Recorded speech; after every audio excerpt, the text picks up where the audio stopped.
Pour commencer, déjà, toutes mes condoléances à tous ceux qui nous ont dit que Rooney allait mettre sur le banc Lamine Yamal. On savait rire à l'époque. C'est incroyable de tirer de telles conclusions après une mi-temps ratée de Lamine Yamal, pas 10 matchs d'affilée. Une mi-temps face à des joueurs qui sont même pas footballeurs à temps plein. Il y en a, c'est des maîtres nageurs, il y en a, c'est des boulangers, des bouchers. Ils ratent une mi-temps pour la reprise.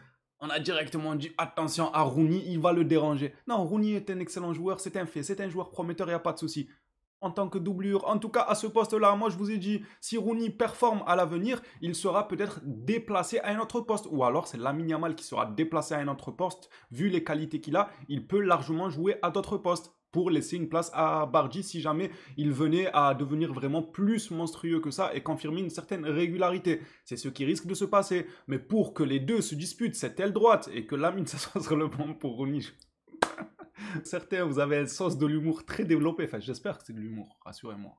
Non, parce que vous l'avez pensé. Rooney aurait pu mettre. C'est quoi cette mi-temps de fou furieux? Tout le temps, j'oublie de vous saluer. Pardonnez-moi, mais je suis dans l'euphorie, moi, quand le match termine. J'espère que tout va bien de votre côté, les Blaugrana. Eh bien, parlons maintenant de cette rencontre. Je pense que durant cette pré-saison, c'est la première fois qu'on va tous préférer la première à la deuxième mi-temps. Ça fait bizarre.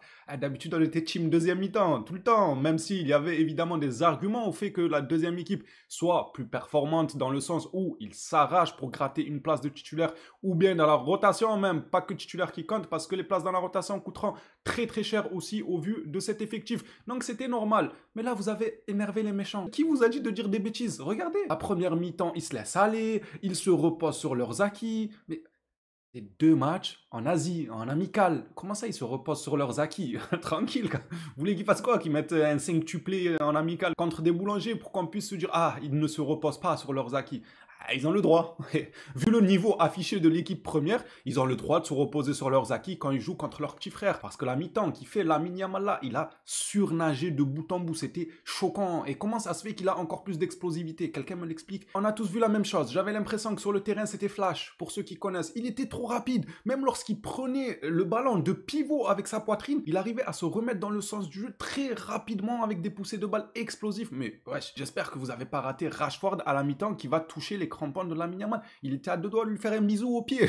Il a touché les crampons pour ceux qui ne l'ont pas vu. Je vous invite à aller sur les réseaux, vous allez trouver la vidéo rapidement. Il lui touche les crampons en mode est-ce réel? C'est quoi ses jambes? C'est pas possible. Montre-moi le turbo ou est-ce que tu l'as caché dans tes crampons? Extraordinaire la première mi-temps qu'il fait. Alors évidemment, on va essayer de pas tomber dans l'excès et garder en tête que c'est un match amical, que c'est des joueurs qui sont à des années-lumière du niveau d'un joueur comme Lamine Yamal. Ça, faut le garder en tête pour pas trop s'exciter. Mais quand même, quand il y a des bonnes choses, on peut quand même en parler et dire que c'est phénoménal. Parce que ce que fait Lamine Yamal là, moi j'ai vu personne d'autre au Barça le faire. Dans ce match-là, par exemple. C'est tout bête. Si on dit que Lamine, ouais, mais eux, parce qu'ils sont nuls. Non, il y a une part de très fort aussi en lui. C'est ça qui compte. Parce que ok, ils sont nuls. Alors pourquoi les autres n'ont pas fait ça? Rashford, il fait plutôt une bonne rentrée. Il a réussi même à aller chercher son premier but avec Barcelone. C'est super. Mais est-ce qu'il a fait ce que Lamine Yamal a fait en première période? Pourtant, un joueur comme Rashford, pareil, il est quand même pas aux mêmes années-lumière qu'un Lamine Yamal par rapport à ceux en Asie, mais il est quand même à quelques années-lumière de leur niveau là-bas. Et pourtant, il n'a pas surnagé. Ça veut dire qu'il y a quand même un certain crédit à mettre sur Lamine Yamal sans tomber dans l'excès. C'est ça que j'essaye d'expliquer. C'est parce que c'est du tout au tout. C'est soit il rate sa mi-temps et on dit ah ah, contre des peintres, il n'a pas réussi à jouer, il a raté 8 dribbles contre des peintres. Faut pas tomber dans l'excès, faut rester dans un juste milieu. Ce qu'il fait n'est pas à banaliser. Que ce soit des peintres ou pas des peintres, qu'on soit bien d'accord, c'est excellent ce qu'il a fait. Il a été chirurgical dans toutes ses prises de décision. Le nombre de dribbles qu'il a réussi avec le ballon qui lui colle au pied, j'étais là, mais oh, doucement. Non, doucement, c'est un match amical. Après tu nous montres. C'est incroyable. Je l'ai regardé, je me suis dit, peut-être on nous a pas dit qu'en fait le match c'était pas contre une équipe professionnelle, mais que c'était juste Lamine Yamal qui faisait une sortie en famille avec ses neveux, avec son petit frère et qui jouait au ballon avec eux. Vous connaissez quand on commence à abuser de notre grand âge pour mettre à nos petits neveux, cousins, tout ça, des petits pans. Lamine, ce qu'il a fait aujourd'hui, c'est ses neveux. Je savais pas qu'il avait des neveux asiatiques, mais bon, faut croire que si. Du coup, on l'a vu aujourd'hui avec ses neveux au parc. On va quand même parler d'autre chose, même si je pourrais en parler des heures de ce que Lamine nous a fait aujourd'hui. Moi, j'étais choqué, pour ma part. Et quand, dans ma tête, je repensais à des gens qui nous ont dit, ouais, Rooney va le mettre sur le banc. Ouais, le banc quoi? Le banc d'achat? Je sais pas, il va lui faire quoi, un banc d'achat pour qu'il aille s'acheter des fringues? Quel banc vous nous parlez? le banc des remplaçants. C'est vous, on va vous mettre là, même pas, on va vous mettre en tribune. Non, en vrai, ça arrive à tout le monde de se tromper, juste pour vous dire, ne tirez pas de conclusions hâtives, surtout en pré-saison. On peut en parler quand c'est bon, mais on ne peut pas affirmer quoi que ce soit. Moi, là où il y a un poste où je peux donner du crédit à ceux qui diraient que lui, il faut qu'il fasse attention à sa place, c'est Dani Olmo. On va s'écarter un peu de Lamine Yamal et le plaisir qu'il nous a procuré avec sa mi-temps phénoménal pour parler de Dani Olmo. Là, je peux vous accorder du crédit lorsque vous me dites Dani Olmo, il a chaud un peu. Il sent un petit souffle au niveau de la nuque, ça lui souffle derrière, c'est les jeunes. C'est les jeunes joueurs de Barcelone qui lui soufflent derrière. Il y a trop de jeunes joueurs qui poussent derrière Dani Olmo et qui sont capables de faire ce qu'il est en train de faire. Déjà, il rate pas mal de contrôles, même si moi, j'ai encore de l'espoir en ce joueur parce qu'il est extrêmement talentueux, mais je peux discuter du fait que lui, il tremble. Oui, c'est un fait. Lamine ne tremble pas, lui, pour son poste. Il a fait le nécessaire pour assurer sa place de titulaire et non pas durant cette pré-saison, mais durant les saisons passées. Il a déjà prouvé, il n'a plus rien à prouver, limite. Il va nous choquer encore une saison de plus. Mais Dani Olmo, lui, quand tu vois Dro, qui a ce petit truc à la patte, quand tu vois des joueurs comme Gavi, qui retrouvent une certaine forme, et ça fait plaisir pour moi, c'est ma fierté de cette pré-saison, je vous mens pas.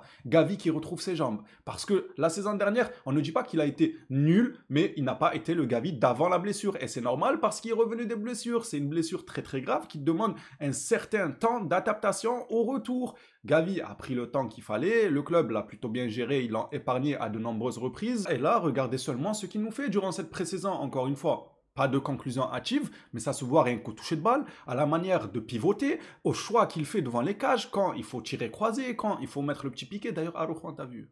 Attention, toi aussi.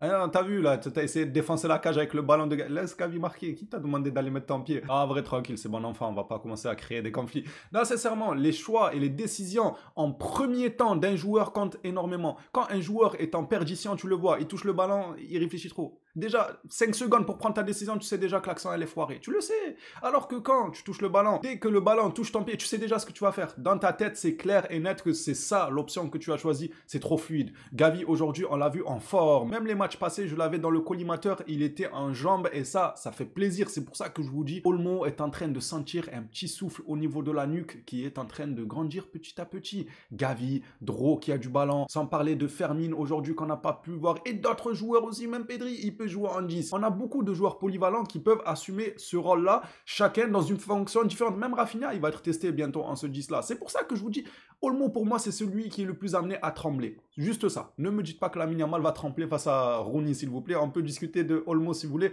Il a trop de concurrence à son poste et des fois, c'est vrai qu'il a un laissé-aller. La saison dernière, il nous a fait plaisir à de nombreuses reprises, comme des fois, c'était le néant, il se laissait aller, on avait l'impression qu'il n'était pas dégourdi, peut-être même un peu en prise de poids. Pas forcément, il n'était pas gros, hein, mais c'est un faux maigre, on dirait. Il avait l'air un peu robuste, un peu lent, emprunté dans certains matchs. Là, durant cette pré-saison, j'ai l'impression, en termes de gabarit, il est un peu plus fit. Il est plus affûté, ce que je vois. Par contre, en termes de contrôle et tout, je l'ai vu rater des contrôles très simples, très faciles, que d'habitude, il ne rate pas. Surtout ce genre de joueur-là, et surtout Dani Olmo, qu'on voit jouer au football depuis plusieurs saisons. On le sait qu'il est plus chirurgical que ça. Maintenant, à lui de se battre pour une place de titulaire, mais la concurrence, elle va être féroce. Pour certains, la fierté de cette pré-saison, ça sera la mi-temps de Lamine Yamal, et c'est ok, je comprends très bien, car c'était incroyable, mais pour moi, Gavi, sensationnel, qui retrouve ses jambes, moi, ça me fait plaisir. Gavi, c'est Gavi. Vous savez vous-même les sentiments qu'on a envers ce joueur, et quoi de mieux que de le voir retrouver ses jambes, une confiance, etc. Parlons maintenant du secteur défensif, le bémol, on va dire, de cette pré-saison, c'est la blessure de Koubarsi, en espérant qu'il n'y a rien de grave, il n'est pas sorti sous civière, il a pu marcher pour rallier le banc.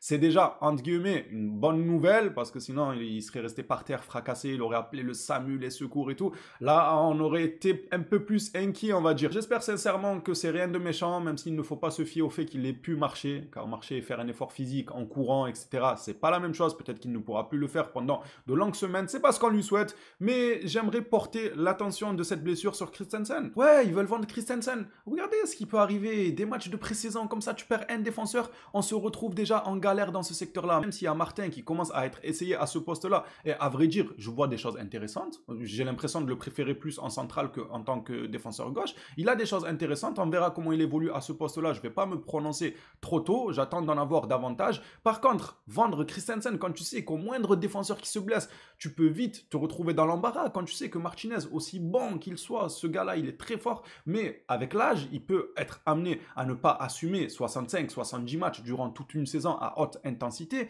Il peut être amené à se blesser avec l'âge, ça ne va pas forcément l'épargner. C'est un joueur qui a déjà été amené à se blesser, ça veut dire que vous vendez Christensen, on perd Koubarsi, on fait quoi après? On commence à colmater encore une fois. Un classico qui arrive, ah oui, mais qui va être défenseur central? Ah ouais, lui, il est pas très fiable.